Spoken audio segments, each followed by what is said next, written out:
Yow, what's good? It's your girl DJ exclusive of the Nothing Podcast and Everything Lit, and I'm back with another reaction video. Now, it might not mean nothing to y'all, but I am throwing it back today. I'm digging way in the crate, and I'm going back to react to a classic episode of the Tyra Banks talk show. Not America's Next Top Model, but the actual talk show. Might be aging myself a little bit, but I used to mess with this talk show a little bit because it was good to see someone that was black besides Oprah with a talk show. Now, this is the episode where she interviewed or chastised, berated, I don't know what to call it, but Karrine Steffans, aka Superhead. If you don't know who Superhead is, you probably don't listen to rap music, probably don't remember rap videos, but Superhead was like the epitome of video vixen. She changed the whole game. Excuse me. A lot of people don't like Superhead because she's actually very intelligent for what she does. A lot of people think that someone that like basically prostitutes themselves would be very ignorant. So when you interview her, it can get real frustrating because she don't answer the questions like a hoe would answer them. So I'm going to go ahead and roll the tape and we're going to react to this Superhead versus Tyra Banks interview. Quite cringy. Karrine Steffans may not be a household name, but if you watch hip-hop videos, you may feel you know her at least by sight. I just remember growing up and wanting to be in Hollywood, all the stars were. But when she went public with her story as a hip-hop arm charm, she revealed a lot more than skin. The result was Confessions of a Video Vixen, a tell-all book that landed Karrine on the New York Times bestseller list. And in a lot of hot water with some of the biggest celebrities in music and in Hollywood. I actually did cop this book and read it cover to cover. It is actually a good book beyond the name dropping and what's going on in the book. It's actually a good book and well written. I had celebrity relationships and I would use those to get the jobs because I needed that $2,500 a day to pay my $5,000 worth of bills. And when the camera was turned off, it seemed her posturing for fame was not. And Kiss and Tell Karrine generated a new kind of heat in the press. I don't know, Karrine, you have angered a lot of folks and a lot of folks' wives. I think a lot of people are uncomfortable, but the things that I left out are way bigger than the things that I put in. But you keep... See, before a podcast, it was the radio. Before everybody and their mama had a podcast or there was Instagram and you can just go on live and say whatever you want, there was the radio. And if you're from my generation and my era, you live and die for the radio. All the important shit happened on the radio and it always sucked because if you didn't catch it, excuse me, or have somebody record it for you, you missed it. Running from stuff. Like, I wasn't even going to get at you like that. You know what I mean? But you got problems. You can't keep running. But this video vixen makes no apologies for outing her famous lovers. So, Karrine, I have to admit, I read your book from cover to cover, and I know that you named a lot of names. Why don't you tell us some of the people that you name in the book? Now, she just get right to it. No, hi, how you doing? No, nothing. No, nothing. Just get right to who you named in this book. Let's just get right there to that. Well, I just want to say, too, it's not a tell-all. I left a lot of things out for a lot of good reasons. So it's a tell-a-lot. It's a tell-some. It's not even a lot. Okay. It's just a small part. You know, there are the names that you all know. There's the Ja Rules and the Vin Diesels, the Shaquilles. Listen, Ja Rule and Shaquille O'Neal, if you didn't read that book, please go pick up that book because Ja Rule and Shaquille O'Neal, they were probably the most embarrassing ones. I don't know, whoever. And you're saying you had sex with all the men that you just named? Yes. So why did you write this book? Well, initially when I started writing the book, it was for my own purpose. I had gone through a lot. Because the book isn't about sex and it's not about hip-hop and it's not about rappers. It's about my journey from being an abused child to being raped as a young child to being, going through spousal abuse, a young mother, and then getting into that and then having to, almost dying with a drug overdose. And then once I began to heal myself, close to about 4 years ago, I really had to figure out what happened to me in order for me to heal. And as a person that actually read the book, what she just said is very, very true. She does detail a lot of her childhood. I would say the first, I want to say 3 to 4 chapters, if not more, really does focus on her childhood, her upbringing, her mother, it doesn't just get to naming rappers. And I think that was a really big misconception with her book. To admit it to myself, what I did. But you had to know that naming the names and talking about the sexual exploits is what was gonna put the book, you know, at the top of New York's best-selling list. I mean, it's number 5 on the best-selling list in New York Times right now. Yeah, it is, and we're number 3 at the Washington Post, and we're also in the Wall Street Journal and all major markets. But honestly, that part was a surprise to me, and I didn't know that. All I knew was that I had to tell the stories that were relevant to my life, and everyone is named. And it's funny to me how everyone is so concerned about naming the celebrities, but no one is concerned about me naming the man that raped me when I was 13. Talk about it. Talk about it. She talked about a lot of abuse and a lot of things that she encountered, not just from famous rappers, but you know, she was raped by a non-famous person, and no one seemed to focus on any of the trauma or any of the actual things outside of the industry shit that she talked about, which I thought was very, very fucked up. And how his life is going to be now. You know what I mean? And so it just shows me that we're in a celebrity hypnotized society. But you were hypnotized by the celebrity exactly, at once, which so is the you can whole point of the understand why book. people are so into exactly, it. Which is what's so ironic and so wonderful, because that's the point of the book. You know, just being hypnotized by that, and just really wanting a place to belong, and needing a family, needing love, and thinking sex and love are equated, and that's why there's a lot of sex in the book. And each time I have sex with someone, you'll read in the book where I say, I just loved him. Why do you say that? Because I noticed that. I noticed that you would have sex with... Now, it's just so funny. Tyra is not actually listening to her. Tyra is listening to respond. She literally just said what it is about sex that she equates to love. Soon as she describes it, Tyra goes, yeah, I noticed that. You would say how you love these men, but why is that? Bitch, she just told you. She didn't know what love was. She didn't understand love. So these are the way that she associated with love. Like, come on, Tyra, come on. This guy, and you said that you loved him. Yeah. What was that emotion that you were feeling, and why would you say something Exactly, like that? because in my head I did. Because even when, because in the book she says that she'd have sex with somebody and then they'd get up and then they'd leave, or they'd tell you to leave. So how could you equate that with love? I was never told to leave. I just think that, you know, I spent years with people. There's hardly anyone, there's a few, maybe 1 or 2 in there where it was uncomfortable and we separated. Jay-Z was like that, Dr. Dre was like that, where you just know you're better off being acquaintances and not lovers, and you stay friends afterwards. There are people in there that I stayed with for years, just off and on. But everyone would have to go. No one lived where I lived. They had lives other places. Talk about it. Tyra over here making it seem like they was smashing you, throwing you around, and then making you leave, or they just getting up and leaving you. How about these are multi-platinum rappers, they're actors, they're athletes. They don't stay in one city, one place for more than a couple of days. They have wives, they have a whole bunch of shit going on. Of course they about to get up and leave. Like, what are you talking about right now, Tyra? Places. And so, have you upset people from writing this book? I haven't heard anything from anyone. The people that are most upset will be my mother and my ex, because they were the most brutal to me, and I was honest about that. Brutality, and that upsets them. So these rappers aren't upset that you wrote about them? No, they're fine, because there are so many things that I left out. The things that I got a lot of calls. So if you ran into Usher, or you ran into Jay-Z, or you ran into, they're like, hey, Karrine, it's cool? Well, we haven't been cool for years, you know what I mean? Who said that they're gonna be mad at her for telling her truth?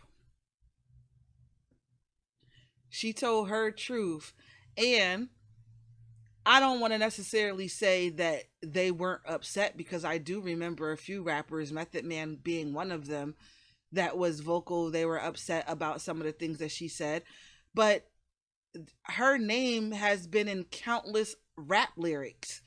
These rappers basically, she was a trophy at one point in the industry. So if she's looking at you and she's saying, yeah, no, it's not a problem, Tyra, you got to accept that. You can't just say, well, no, I find that hard to believe. Bitch, this is her life. She's telling you, no, it's not a problem, because they know what they did, and they know that I'm not out here lying on them. So it's not like I've had friendships all this time. These are people that I haven't spoken to, with the exception of Usher, who I haven't spoken to in years. And so when we do see each other, and we do, Four Seasons brunch, and you just kind of pass each other, and you do one of these, and you just keep going. Because I'll admit, if somebody wrote something about me in a book, I'd be pissed off. Yeah, people wrote things about me in songs. So I've been pissed off before. I've been written about in magazines, you know, that were lies. And I've been pissed off before too, you know, so I know how it feels. But the difference is that the things that were written about me weren't the truth.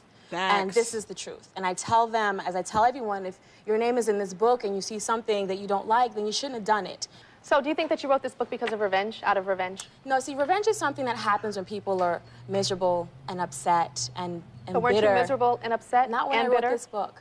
How the hell are you going to tell somebody how they were feeling and what their mental disposition was when they decided to write their story? Look at Tyra's face. Tyra's face, every time she asks her a question and then she answers the opposite way of what Tyra wanted, her face just looks like, bitch, you lying. Bitch, you lying. Now, you got to just eat that, Tyra. Everybody is not you, bruh.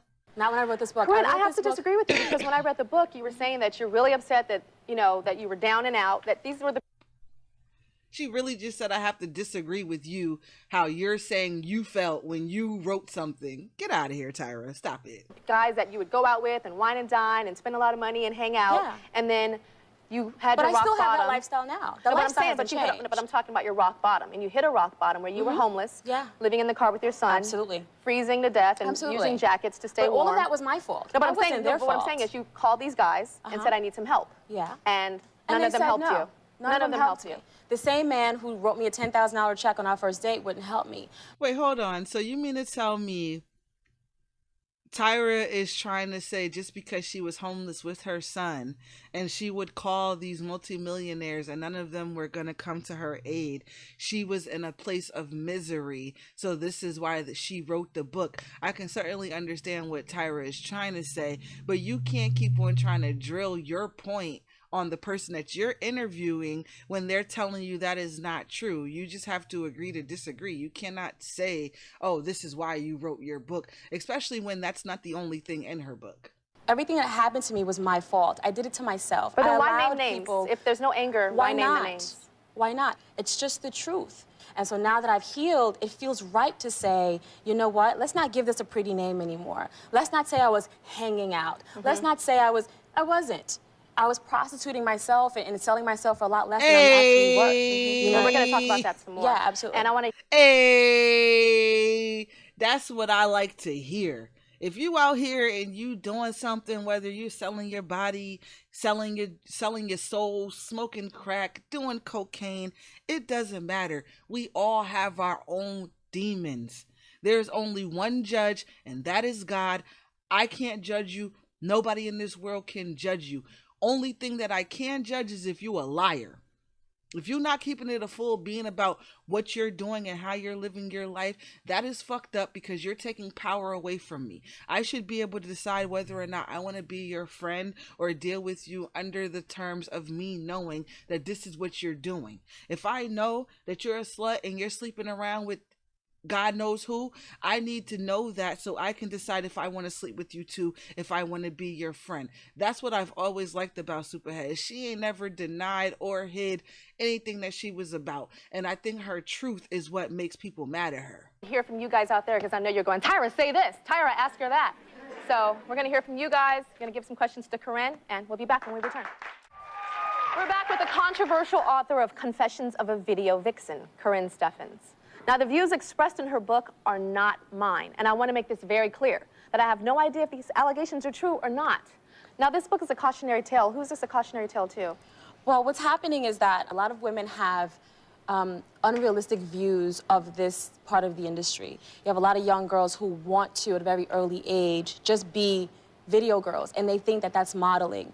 I get emails on my website, which I just don't understand how you could have actually read this book from cover to cover, like you say, and you're hearing these stories and these different circumstances that she ended up in, not all of them willingly, and then asks, what kind of cautionary tale is this? Like, are you dumb? Or are you just really, really trying to find something to hate on? have been getting for over the last 2 years of people asking me, how do they get into this? I want to be a model. So how do I get into the next yin yang video? Or, you know, and I have to explain that that's not modeling and I've never been a model and that's not what it is and that's not how it happens. They're actually changing their minds about what they thought the industry was like, thinking that nothing bad ever happens and life is essentially like a video, and it's just not. Well, it depends on the choices that you make. Well, it depends on the choices that you make, Yeah. but a lot of us, unfortunately, are being ill-informed. A lot of us are just aren't being told. You know, I wish that I had, you know, people around me. I wish that I had a family base. A lot of women do have, and they have a family, and they have friends, and have people who care, and they're educated better than I was. But many women and young girls aren't. Yo, she be bodying Tyra, yo. She be bodying Tyra. She is so articulate and well-spoken and well put together. She does not come across like, oh, I'm just some skeezer, hood rat, dirty whore that just sucks cock for money. She does not give you that type of energy. And I think that's bothering the fuck out of Tyra, because that's the type of person that Tyra was prepared to interview. Someone that was ignorant and stupid and not know how to answer her questions. As educated as we should be. Well, I want to take some questions from the audience. I'd like to know, based on the subject matter and the content of the book, why would you dedicate a book like this to your son? Because this is my life story, and this is a subject matter not just of my book, but of my life. And my son went through a lot of this with me. When I slept in the car, he was the only person in the car with me. But you put your son, and you dedicated your book to the son, which means it opens it up to his school, because... Like, oh my God, like, are you serious? People write books and dedicate it to their family members all the time. Regardless of her writing this book or not, his school would be able to figure out who his mother is regardless. She's been in countless music videos. She's been on the radio. She's been on TV. Like, come on now. They are just grasping at straws. Like, certain porn stars don't have children. Like, Tommy Lee and Pamela Anderson don't have children, and everybody and their mama didn't see their sex tape. Tyra, you sound like a goof. His name is in the book. His first name's in the book. A lot of children are named Naeem. Yeah, but you pick him up at school, and you look just like this. Okay, So and all the that's parents that know me, I'm in the PTA. I feel that people expect me to be ashamed. And all my life, I've been expected to be ashamed of who I am. And I'm not. And I think that it bothers a lot of people that I'm not ashamed. It do. And a lot of us spend our lives being ashamed of who we are and what we've done and are afraid to share that with our children. It doesn't bother me that you're not ashamed. I admire the fact that you're not ashamed. I think what... I need to go and see if Chris Webber in that book. The way Tyra acting, she acting like Chris Webber was in that book. Maybe Chris Webber was in that book and she's the reason that her and Chris never made it and why she never was able to get married and be happy. Because Tyra is sounding so bitter, like one of these men that she slept with in this book and that was tricking on her and supporting her lifestyle. Sounds like they were one of your guys and you didn't like it, bruh. What bothers me is that I think you are a very smart woman, you're very articulate, and I think you do know exactly what you did. And you knew that naming names would be the thing that makes the press, because you were attracted to that. You're attracted to names, you're attracted to celebrity, and I think you do understand that naming these names means that, you know, this is gonna get attention. Okay. And I want you to be... But so what if it does mean that it's going to get attention? If I slept with Ja Rule and Irv Gotti, I slept with Ja Rule and Irv Gotti. If I was in a relationship with Shaquille O'Neal, I was in a relationship with Shaquille O'Neal. Why should I have to suppress my truth because it's salacious, especially if I want to tell my truth?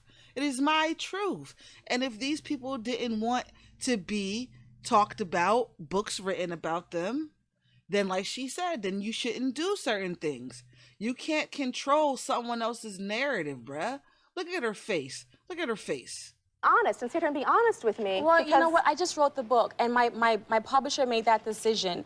Initially, the book had no names in it, and there were a lot of things that have been taken out. But the publisher can only make the decision The publisher of what made you the agree decision, with. and I agreed with it because I felt that it was the truth. And Yes, if I'm writing a book about my life, and my publisher says, hey, we're not going to publish this book unless you name names. These stories are a bit much. You're not going to be able to just get this shit off. Who are you talking about? So yeah, I'm going to name the names because guess what? If I'm telling the truth, they can't sue me for defamation. They can't come after the publishers. They can't do anything. Because had she been lying, she would have been in court. She would have got sued a long time ago. But no, she wrote, like, I think 2 more books after this. Y'all gotta wake up, man. Tyra hating. It was actual. I didn't hide anything in that book. You just said you hid a lot. Well, I mean, of all the things that were written, I didn't hide names and places and dates to protect people. This isn't a book about protection. It's a book about honesty and confessions, both on my side and hopefully on theirs. How mad were you at those rappers that didn't support you Not during your mad time at all, with them? because I went back to them. It wasn't like they said no to me and then I was like, oh, that's it, I'm out of here, I'm gonna write a book. It was okay, I went back, they gave me more money, I hung out, I still took the trips, I still did all of that. And then I left because I knew. Not every single one of these guys. Look, Tyra, you just feeling so mad because she's just chewing your questions up and throwing them back at you. How the hell are you gonna tell her which one, how many, if not all of them? It was her experience, or is the guy that she fucked that used to belong to you told you that it wasn't him? That's how you could say, oh, no, not all of these guys. How do you know? Stop telling this woman what her life was, bruh. You supposed to be listening and making a documentation of her life, not telling her what it was and what you think it was when she's sitting here telling you what it was. She was the one there. She lived it. Come on, bruh. Every single one of Not every single one. You didn't go back to every single one of them. Well, the ones that had the most money, the ones that were flying me around, because I was homeless at the time. I was homeless at the time, and I had to find a way to get back on my feet. So in the back of my head, I know, okay, you don't care about me. Because when I told you I was getting evicted, you said, whatever. So now I said, hey, everything's fine. Well, yeah, that was just, that was a bad week. I'm fine now. Okay, here you go, more money. I knew that if I wasn't the party girl anymore, then they wouldn't take care of me. Karrine Steffans, thank you for being here. And thank you for being honest. You dying inside, aren't you? I'm Like, what are you talking about, you dying inside? This is the shady part, you dying inside. Tyra, go ahead and have a seat. Park it, bucko. haven't been the hardest on you. I've seen your interviews, and there have been people that are super duper duper hard on you. Maybe This was actually a walk in the park. Maybe I just wasn't in the mood for it today. Facts. I'm moody. You're moody? Yeah. Well, you came on, and hopefully you're on a better step to get your life in the right direction. Absolutely. We'll be right back. And then she gonna put that bum ass, serious ass face on. Listen here, man. Listen here. Congratulations, Tyra Banks. You played yourself. You're supposed to be a talk show host. You're supposed to be conducting an interview. If you didn't agree with the narrative of her book, if you didn't support what she had to say in her book, then you shouldn't have had her on your show. That was cringy because you tried to make her look stupid and tried to make her feel bad for her choices and her decisions to write her book, and she ended up bodying you on your own motherfucking show. You look incredibly dumb, and I'm sorry that it had to be you. Might not mean nothing to y'all, but this is your girl DJ Exclusive with the Nothing Podcast and Everything Lit, and I'm out of here. Make sure you like, comment, share, subscribe, do all that good stuff, and I love all of y'all if you love me.